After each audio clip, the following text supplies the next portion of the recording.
Do you know who you are? I mean, who you really are. When you look at yourself in the mirror, do you see you, or do you see what other people think of you?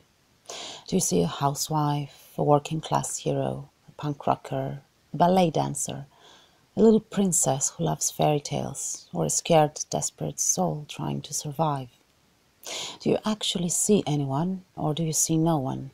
Do you feel like you are someone, or do you feel like you are a nobody? Bonnie was a nobody, like all stray dogs are. Looking at them roaming the streets, begging for food, reluctantly wagging their tails as if they don't know if they're supposed to or not, makes us see them as nobodies, as numbers. Bonnie was a number, number 2,500,372, just one of the million stray dogs in Greece. Maybe deep down she always knew who she was, but she was never given a chance to show it, to embrace her real self, to stand proud and say, "This is me, this is what I do, this is who I am." We spotted her one day on the streets of Mani, a place where stray dogs don't survive for more than a couple of months, where they are abused and mistreated and walk around as if they are invisible. We were there for the weekend, trying to help the local charity any way we could, and spend as much time as possible at the local shelter, where 3 volunteers care for 200 dogs. There was something about her that made her different. At first glance, she looked like all the others, but after we got out of the car and spent a few minutes with her, it felt impossible to leave her behind. So we didn't. It only took Bonnie about a week to realize that it was okay for her to be who she was. Even a few days after her rescue, while she was still reluctant and scared and disorientated, there was something about her that made her special. And as the weeks went by, Bonnie's true colors started showing.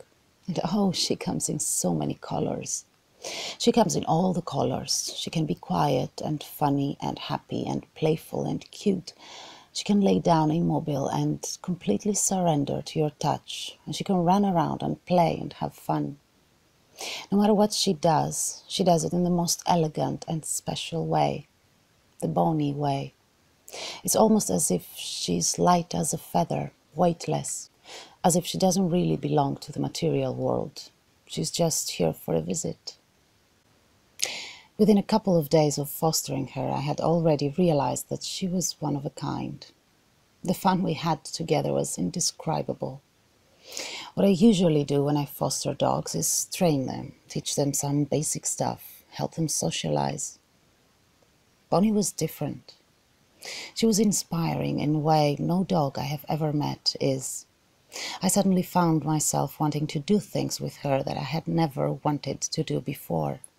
We started doing theme photo shoots, and no matter what the concept was, somehow she managed to fit right into the role I had chosen for her.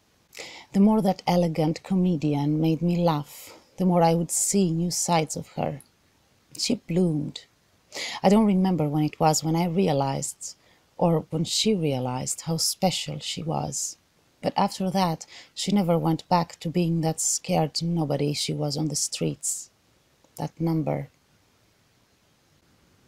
There was only one thing I wanted for her, and that was that her new family would appreciate the tenderness in her as much as they would appreciate the little comedian she was.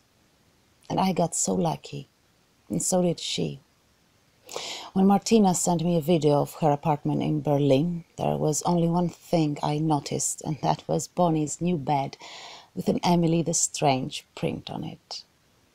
A few weeks later, she flew all the way from Germany to pick her up. She spent the night with me, Bonnie, and my dogs. And Bonnie was Bonnie. She did her strange things. She made us smile, while at the same time she made our hearts melt.